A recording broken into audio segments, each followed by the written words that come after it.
few words to kind of introduce. I know we're already discussing it locally, but I want to bring the people in the virtual world into the space as well. I mean, I'm just going to go back very briefly and pick up on what people are saying. So one of the comments, I'm sorry, I don't know your name. Peter Miller, Liverpool. Graham Mills, as was in Second Life. Graham Mills too, on correctly. Right, so Peter Miller was saying that, you know... Hello to Carol Rainbow. Who says hello to Carol? He was just saying in the room here, because people have kind of started naturally sort of talking about things, that we focused a lot on Second Life rather than in other spaces like Open Sim. And that wasn't the intention, really. It's partly because this is the space that many of us who have been part of the university project have inhabited and still continue to inhabit and still do a lot of work in this particular space. And I wouldn't, suggest that other spaces, wouldn't want to imply that other spaces are not valid. One of the things for me personally has been the community that still exists within Second Life, within my own discipline. Maybe that's not true in other disciplines, but in the language learning world, there's still a big community of people who engage in it. And part of the reason for wanting to remain in Second Life at the moment, and of course, who knows how much longer Second Life actually remains a viable option, is because you can meet other people quite easily. Whereas it seems to me, and I may be wrong about this because I haven't really engaged so much in the other spaces, it seems to be more difficult to build that community. Yes, you can have you can have a wonderful simulation within OpenSim, but there isn't the connectivity, there isn't that kind of persistence. So I can go into this space and I can meet people. I can do different practice. So I'm not saying that that's something that is only available in Second Life, but it's something that over the time it seems to have persisted. Now I just want to say a few words about. We started this project called University 2.5 years ago, and the basic point was to try and bring people together in terms of the actual practice that they've been engaged in a number of European projects. And this mentioned, I think you mentioned the idea, I think other people have said this, that once funding goes, these projects tend to disappear. And we were very conscious of that, so we had what was called the Avalon project. And there were a number of other people we met along the way, and what we said was, well, let's bring it together. Let's try and create a network and see if we can do something. So we tried to explore a broader set of subject areas, not just language learning, and that's why people like Darren came in, and there are other colleagues on the project as well. And what we did initially was we started off by setting up a series of case studies. Now, there's a wiki that exists where we assemble those case studies together, and we use that as the basis of the framework that Darren talked about earlier. So I'm going to move on. I'm not going to go through all this because it's not really what's important. I'd rather get into the discussion. So one of the things that we'd like to encourage is for people, if they want to visit the spaces we have. So, for example, the wiki, and to provide us with, if people have got the time to write them kind of case studies, look at the case studies we've created, but also to provide additional links to materials so that we can use that as a way of building the community. But we're in the processes of setting up an association as well. This was again something that came out of discussions in the project. It's partly about kind of continuation, but we're very conscious that when projects go, stuff goes. So we're setting up an association, and again we're looking to see if other people want to join us in that. Initially this will just be just a free association of people, and then if it works effectively, we'll start looking at the idea of perhaps having small fees and things like that to kind of keep things going. So this is what we'd like to talk about: the future, now, how we see these things developing, what we can do to encourage bringing more of the practice that people are talking about in spaces like OpenSea together, and making the linkages that we know are kind of there. Other people are doing work, then how do we promote and progress that? So I'm going to ask people to, if you want to ask questions or make comments, I'm going to try and field that through into Second Life, and if people speak in Second Life, I'll try and sort of switch that back to voice again, if I can. So this is going to be even more juggling of technology. So does anybody have any kind of questions or comments, or you can ask about things that you've heard during the day, or make proposals about how we might move forward, other suggestions? I would like to come in already, if that's okay. Sure. Yeah? Now, I'm really, really happy with what we've achieved today. It's totally in line, Gary, with what our initial aim was. This is a national workshop for the UK. We're hoping to run similar workshops in other countries. So the idea is meant to be pan-European and beyond. We limited our name to university because we're receiving European money or funding initially. Louisa, would you like to? Oh, sorry, yeah, I better come over. I can't type all that. You don't have to put them on. No, just, hello, it's me, it's Louisa. So, some very interesting things have come up today in the discussion, and they're all heading in the direction that I thought we had envisioned, which was there are things that can be said and shared about virtual worlds which are not subject specific. And I would really like to see us make the most of this knowledge, both in terms of applying for future funding and in terms of research and in terms of best practice. So I'm really hoping that we've managed to capture, perhaps through the recordings, everything that's been said today. And another thing I was just thinking of, when we initially thought of the project, the name University actually comes from the idea that we wanted to create a European university, in the sense that we wanted to knock down the walls of universities. And in line with what I was talking about before with Paul and Liz during the break, to create a pool of resources where people who say, for example, I want to teach physics in my class in Second Life, what can I do? They can go into the network and find, and this is what the University of Leicester is doing, and this is what so-and-so is doing, and find this whole pool of resources together in the same place with the expertise as well, so we can spread information and people can have easy access. And eventually, if enough people are accessing this, or we might, find a way of even perhaps selling or commercialising, and that would be a later stage. But at this first stage, we really need to start sharing our resources. And as I was walking along the road, my first time in Manchester, the first I hit Manchester Met, and then right next door is Manchester University. And again, where is the communication? And there's no communication between disciplines, and there's no communication between institutions.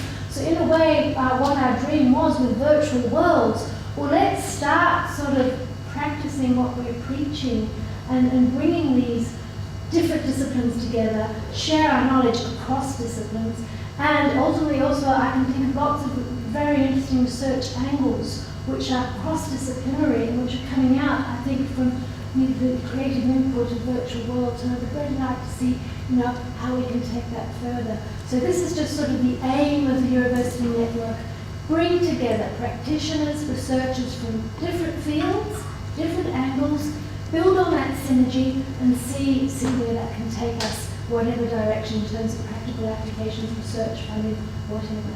So that was just. And I also wanted to thank Gary and Zainab for organising this event. It's been extremely useful. Thank you very much. And I don't know, I'll shut up for that. Well, Louise, there's a question from Sheila in Will. Okay. I know that there is stuff going on. Yes. Do you want to answer that through the... This is a educational roundtable, which is. Well, that's the one I was going to, yeah. There are, Yes, there are heaps of things going on in virtual worlds. The problem is we also need to connect outside of the virtual world. So at the moment, there might be other people in the room. Yes, I know. Well, that's the idea. Slowly through these personal connections, bringing in all the resources that we know of for educational purposes. Yes. I agree totally. But so the idea is that through our association and through the network, we can start a process of initially informally sharing and then perhaps set up a framework to share things more formally. Because I'm sure there will be a number of ethical considerations that we have to sort of consider, but I'm sure we can be overcome. Does that answer? Well, sorry, I would suggest contacting the Virtual Worlds Education Roundtable. I think we already have you got connections with that. connections with that? Okay. Somebody in the network has. Ian I don't, McKinney probably would I don't know whether Darren or Gary, do you have? Nope. No, but I'm sure. Okay. Thank you. So the more information you can provide us with today, the better. You know, the list of names you can leave with us at the end of other people we can bring into the network or inform about the network. That What's would it be- called? The round? the VWER, if you like. I think that's in that you can. There's a number of groups you can have a look at on LinkedIn as well, which will have some similar sort of things. So I think, I mean, what strikes me is you can end up with lots of little pools of networking things that actually build on what's there. Yeah. One comment in terms of resources, because I think the big thing for me that I found at second off is within half a day I can get lab code, computer, desktop development sort, tweak it a little bit and stick it together. OpenSim is harder to do that, but what you can do, if you build your resources in OpenSim outside, you can put them into Second Life, but you can't do the opposite. So, That's an important thing we need to know. I think that's, But if you work in Mesh, it's not such a big. if you work in Mesh, that's fine. You know, Mesh you isn't put it right. anywhere. So, Mesh isn't the best thing for everything, and But those kind of technologies, I think that's the next stage. it's just be aware. You build a wonderful thing in Second Life, you can build it. It's fine. There are a lot of resources available in OpenSim that can be imported. And Kindly, as I mentioned previously, is developing a marketplace which will eventually be available across the hypergrid, which will provide the kind of commercial impetus that's been present in Second Life that really hasn't been in OpenSim up till now. So that could be a significant development. So will OpenSim not turn into Second? What's the big deal between OpenSim and the future being like Second Life is now and Second Life? Well, you still have a permission system in OpenSim, but equally you can archive your materials and take it to another grid. But if I decide I don't like Kindly anymore, I can go to Dreamland Metaverse and I can take my materials with me. So it's mainly portability is the thing that you think has got the major. Well, it's not only that. It's not in some. There are pluses and minuses. In some respects, there are constraints that don't apply in OpenSim. There's a whole shadow language of fossil commands, they're called, which if you're a scripter, you have access to, which you can do things that aren't available in Second Life. I mean, the US military are looking at getting. They started using the enterprise version of OpenSim, and then they pulled the plug. But they've already committed a lot of. So that's the enterprise version of Second Life. And this is the Moses, yes, but they pulled the plug and they couldn't get data in and out because they were very funny about it, so it's like that. Now they're looking at doing platforms. One of the things you can do about OpenSim is you can do a lot of load balancing on it. You can get huge amounts of data in and out of it. And they are looking, and they haven't reached that, of having several hundred in there. They're using that as a platform. There have been people who have done very large scale simulations of traffic at scale and a number of sites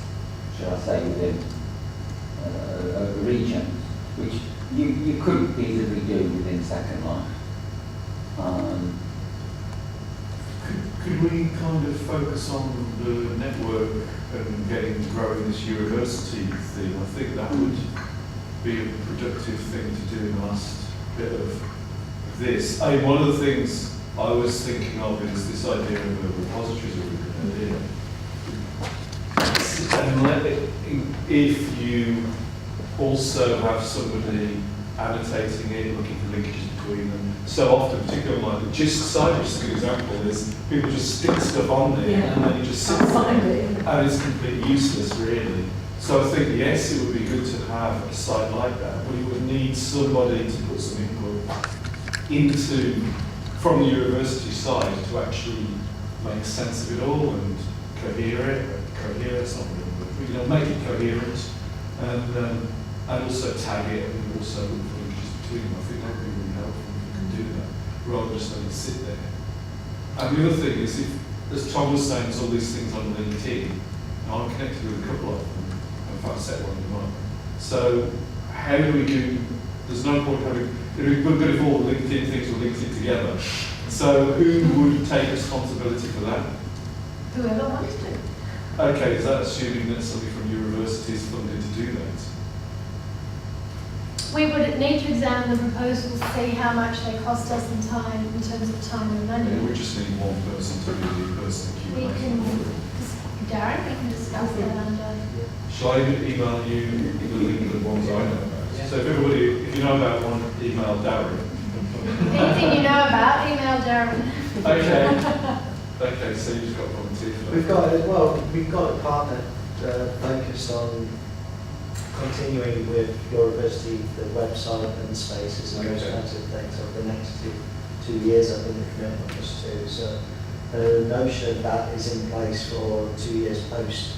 So should we post links, sending them links to reports or websites? Or I We think need to there's set an up a interesting. process. I think there's an interesting thing about bringing things. I mean, you've got your virtual world SIG as well. And it's kind of linking communities together more than anything else. And whether communities want to move into other spaces is always a large question, isn't it?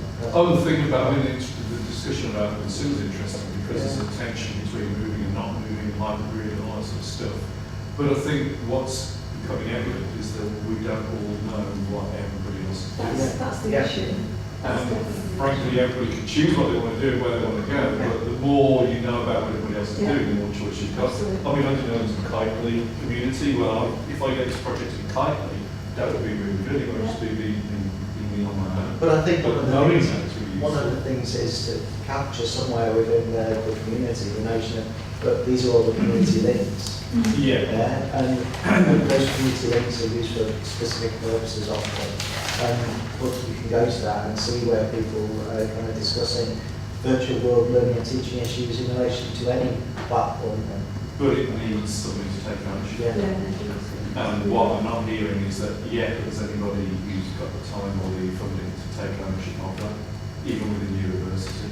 Well, the point about an association was that it's not about funding. Then it's about coming together as a community and doing the necessary work to make that kind of thing happen. So, Who's going to pay for it? well, you can't keep relying on funding. This is the problem. There isn't endless funding for these things. But if you form an association, you can initially have it out of this project. We can set it up for nothing, and then we can talk about having fees. People belong to different kinds of associations. I belong to a number of different associations. I pay fees for that. I get certain services as a result of that. But a lot of the work is then done voluntarily by the people who are members of that association. So that's what seems to me to have been lacking. Yes, people come together for the Virtual World's Best Practice Conference. We have a Slanguages conference once a year, and all of those things that are put together by people who are basically doing it because they're interested in it and they think it's worth investing, money, resource, whatever, time into. So this was our idea out of this project, to try and continue what is the existing group of people that we have, but also to try and bring other people in at the same time, so that you can grow it, so that one person could be responsible for a bit of it and another person could be responsible. But we push that information around in a way that I don't think is happening at the moment, certainly not in Europe. It's interesting, we've got a group of people from the UK sector here, and I've learned a massive amount today about, we learned a massive amount by Zeynep contacting people in the UK, trawling around the web, trying to find people, to do talks at this conference, and there were people we approached who didn't get back, but there were, it's been very revealing, and of course we've got other expertise in the room, and it would be great to bring that together in some kind of way. So that was, this is where we were sort of thinking about it. So. I take your point about, yes, it can be done by people volunteering, but it's going back to that identity and authority thing that Liz was talking about, is if you've got a big association or a big project like university, 18 institutions, you've got a kind of critical mass there for creating the attention that it needs to bring everybody together. I mean, that's the problem, is I set up the Researching Learning in Virtual Environments LinkedIn group. It's got a couple of people in there, but that's not, I think it's only more people. Well, But we're a it's not- small community though. But it's not huge, Yeah. and it doesn't have a lot of activity because it needs something to keep on priming it. And then there's the ISTE thing, and there's the VWER thing. All of them are operating individually, but if you need to bring them all together, you need somebody who's big enough to actually make that kind of thing. And also, to collate it all and to have a repository, you do need a big project to be able to fund something like that, because that's a big task for one person to just do on their own initiative. So maybe once you get it all set up and running in an association, you keep it going. But it would be nice if a project like university could at least set that up in the first place. We all then, I suppose, email Darren everything we've got, and then it's just John. It sounds like it. Fair enough, it's not me, but I don't think it's very happy with that. Well, we've got the wiki, and we've contributed to that wiki in relation to the university projects. And the idea is that the wiki is a living document. You've got community contribution to over time. But it's about growing that community such that the community wants to take ownership. Just informally, you could, for example, can you link in stuff from your LinkedIn into Facebook? Yeah, I think the You could just difficulty is join- avoiding it all being linked up automatically by clicking on the wrong button. No, or you just, introduce yourself on Facebook and plonk in your link, or the fact that there are people in LinkedIn, and that might be another community that people might want to reach out to. Well, if you give me the link to the wiki and there's the link to a website or something, I can put that into the LinkedIn groups that I'm connected to. It can be on Facebook. I think there's about half a dozen people here on LinkedIn on Facebook. So, and then everybody else will find out about it. So, that would be like it. I'm just worried about, we never seem to create a community in the virtual world. I think But that would the be. big problem with virtual worlds is that they're isolated islands. I mean, this is the open sim with the sort of linking together is a very good world. You bring your own avatar to the other world, and it conferencing works. But Second Life, it works as this closed island, and I think that stops there being a community that will relate to other types of virtual world technology. Because if you're in Second Life, you are in the Second Life virtual world technology, and I think that's You need something that transcends an individual virtual world. We need portable avatars, but they're a bit of a way off that yet, because some of the, but out of proprietary into non-proprietary, back out again.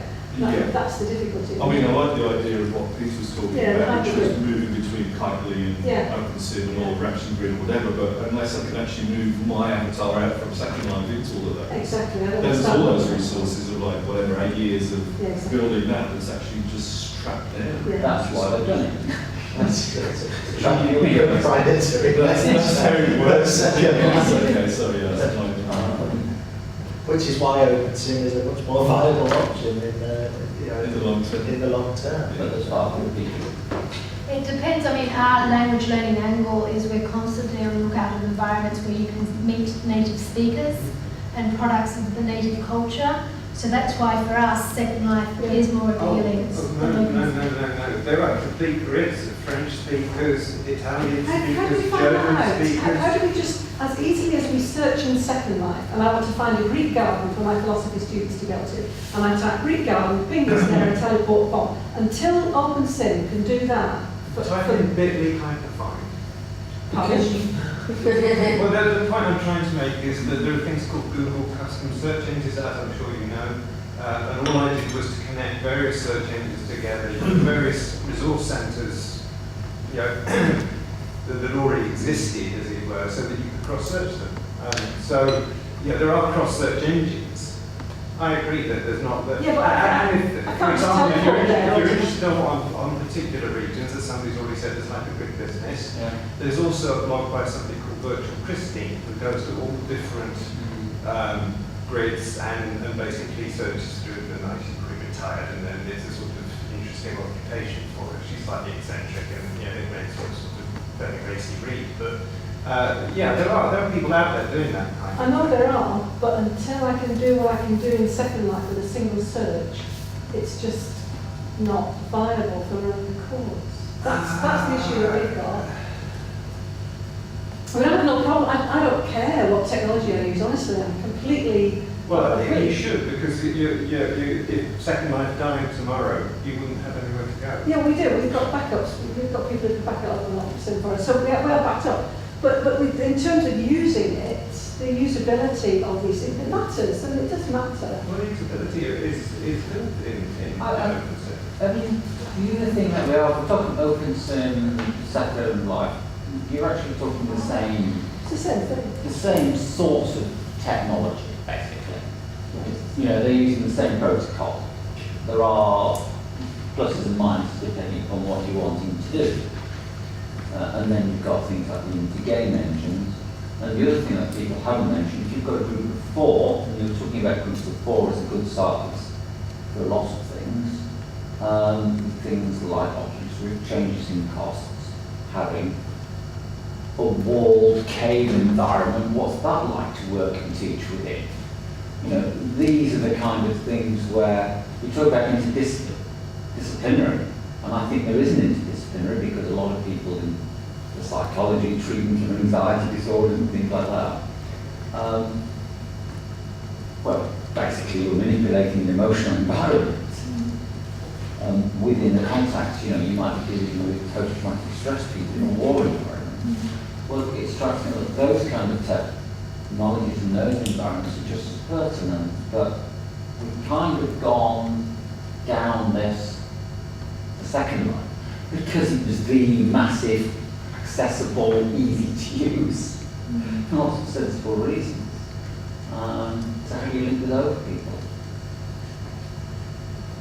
I think one of the most important things of the network as well is just having lists of individuals who have knowledge and the kind of disciplinary and non-disciplinary kind of teaching within various different spaces. So other individuals who don't teach within those spaces can link in and see somebody that they can get in contact with and ask them about their environment, or maybe look at some of those environments in relation to what's already there as well. So I think searching, finding, whatever environment you're in is often quite difficult. You know, even if it's Second Life, the notion of, okay, type something in, go to it, but It's not that you might have to go to a few to Yeah. find one that's kind and of... that's fine, but I don't want to start having to contact people and having Yeah. you know, that just gets very difficult to manage. Sam, there was a question, sorry, down front. Yeah, I don't think it's impossible to set up an association without initial funding. I think there are many things that can get such an association running, such as people's motivation, such as commitment, such as investment in professional development. I've tried that myself in several projects where actually the funding was zero. It carried on I was managing a project and it carried on for 2 years because people put in the time, there was an organization, there was a purpose, there was a vision, and all that. I also think that such an association can grow by actually integrating people from outside the virtual community as a source of professional development. I'm sure there are many people out there who maybe don't know much about this or would like to know but don't know how to start.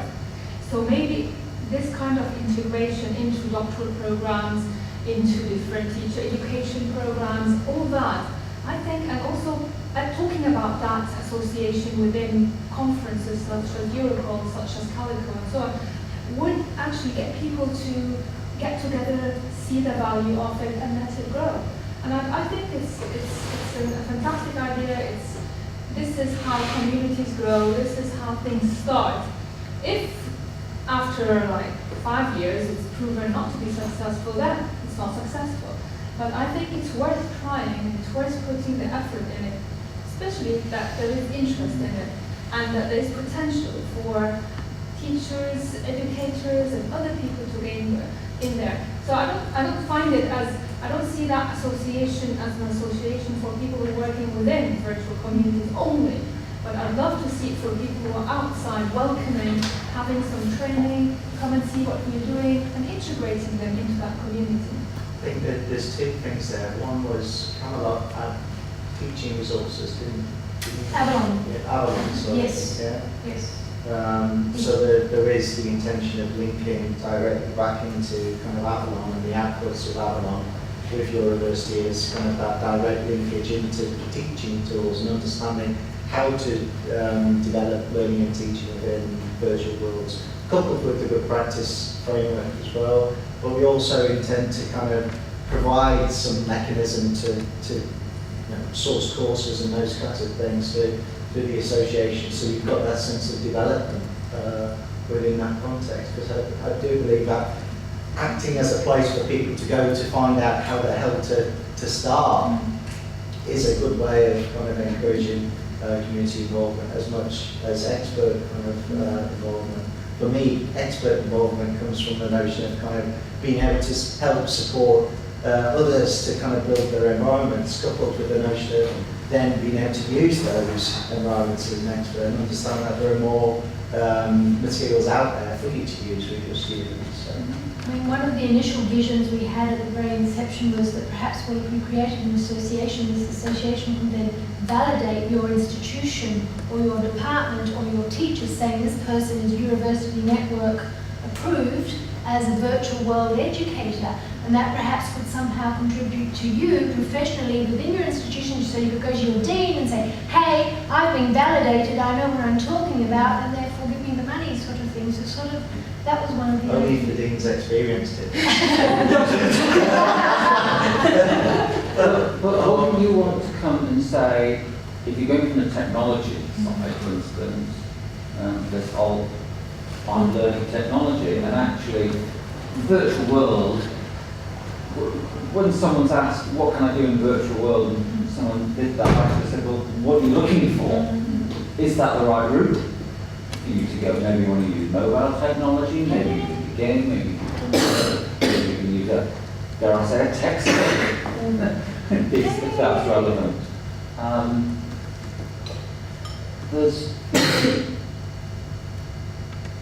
There's a danger here that what you do, people not linking in because they're your virtual world, and I'm not certain, most things that or all the things that I know of, have actually linked up with the social media as well as just virtual environment. Journals, for instance, are saying, right, well, we're beginning to come together here, we're going to have to start to move to this mixed reality. Yeah, I mean, there is that tension between, are we a media, are we our own thing, are virtual worlds a thing of their own, or should they be, I mean, I don't think there should be a fixed rule. I think it's perhaps a space we should explore. I mean, what it seems to me is that there's lots of stuff, as I said before, that teachers don't know about, and that having some kind of group that brings that together, and because it's a European project, and there isn't that much sort of kind of happening on the European framework like that, it seems sort of sensible to do that.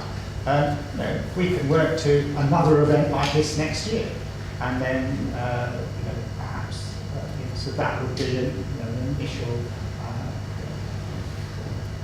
aim perhaps to have, another event next year, and that could be virtual. It doesn't have to be physical. So, so that might be an initial thing. So we can bring together all of the stuff that we're learning about today into the kind of community space, and we have got, we've got sort of time to do that. So, some of the talks that we've recorded as, most of the talks from today, we'll put those up and make those a resource. We'll collect together, and Gary will be hopefully inundated with emails about particular resources, and then you can add them to the wiki. Or you can become editors on the wiki and create your own space and put a section in there about OpenSim. I'm quite, and we can hopefully link in with the LinkedIn group as well. So now, we're getting this information, we can do that. So I think that it's in our interest. If we're interested in these spaces and we think they're good for teaching and learning, we should be trying to persuade deans to get in there.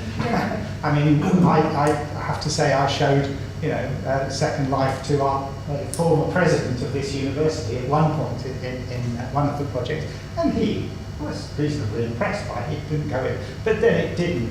We didn't suddenly get the kind of levels of funding that you see in other subject areas, unfortunately. But there you go. But maybe, if we have that kind of community behind us, a bit like Louise is saying, we've got, we're members of this association, this is developing, we're doing linking up with different universities or different organisations in different spaces, then perhaps, if we believe in this as a practice, then we can make it happen more effectively. So it does make it look less like a marginal activity. Yeah. So you can say there's a European. We're members of the European, the European Association of Virtual Worlds, and we haven't called it that, but that would have been my preferred title. You want my view on it. The university kind of association, although there's something to be said for that. And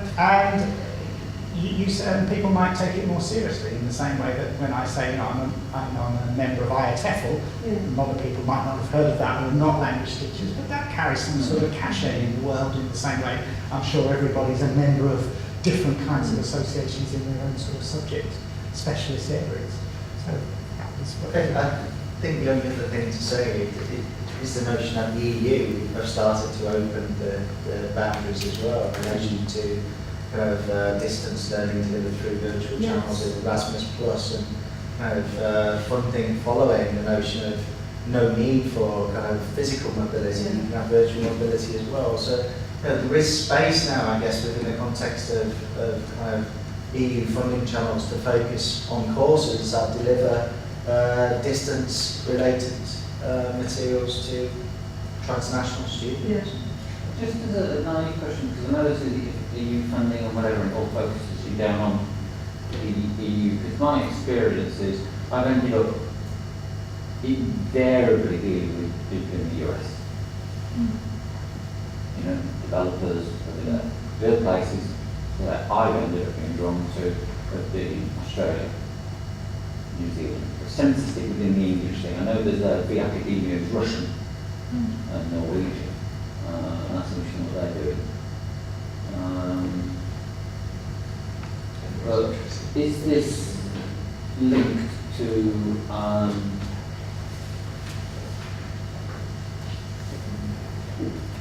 will this kind of association be able to relate to people in the United States, or will it be seen as no, I mean, we've already got heaps of informal links. We already work with, through Europol, Calico, which is American. I'm in touch with the Australian and New Zealand Association, which is similar to us. So it's a matter of making all this visible. We all have probably 50 informal connections, which are really important. And it doesn't matter what country they're with, in terms of, because we're not offering funding. So the European Union doesn't care what we do as part of the network. But I think this needs to go global. I think it would be a limitation to keep it European. That wasn't the intention. Still probably the most activity goes on in the US, or any country in terms of It might not. It's from our experience. That's the case. Great. Let's link in, if that could be one of the outcomes, linking in more with the US, fine. Whatever we can do to promote what we're doing and to give visibility to what we're doing in terms of, because at the end of the day, visibility means prestige, means funding, means future, means, Yeah, I mean, one comment I would make is, again, going back to my own discipline, there's TESOL in the States, Teaching to Speak Both Languages, which is a massive organisation of language teachers, and it is very US focused.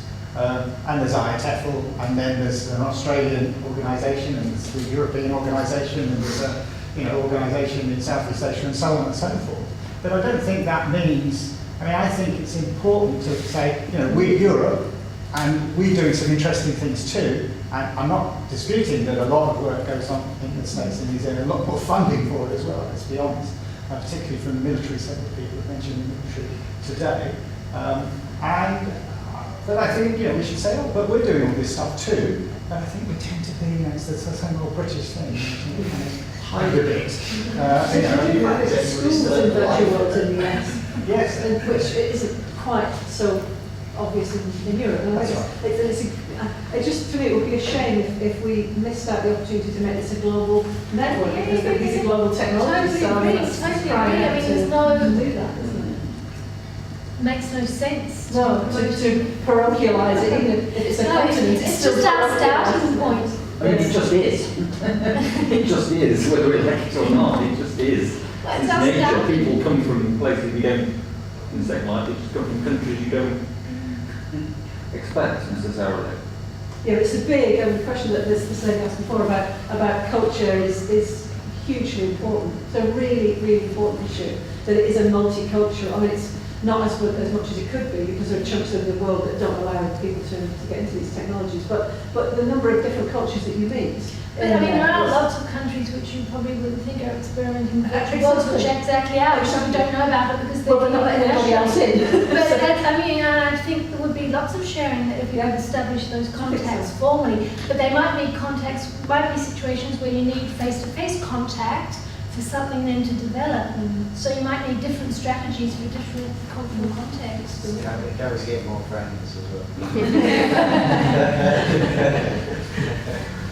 That's the good point, because it's not an either-or thing. You can have a European focus but still be open to links with other people. But I think maintaining to some extent a European focus is practical, just from the funding point of view. And if you're putting in a bid, chances are it's either going to be UK-based because it's a UK body, or European-based because it's a European body.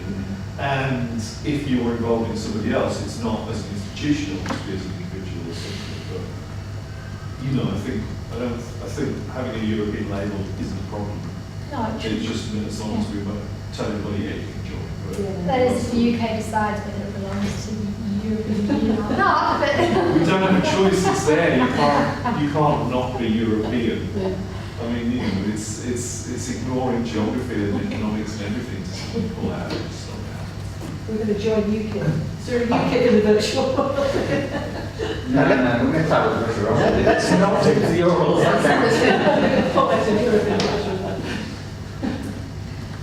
Are you going to close the one in second one?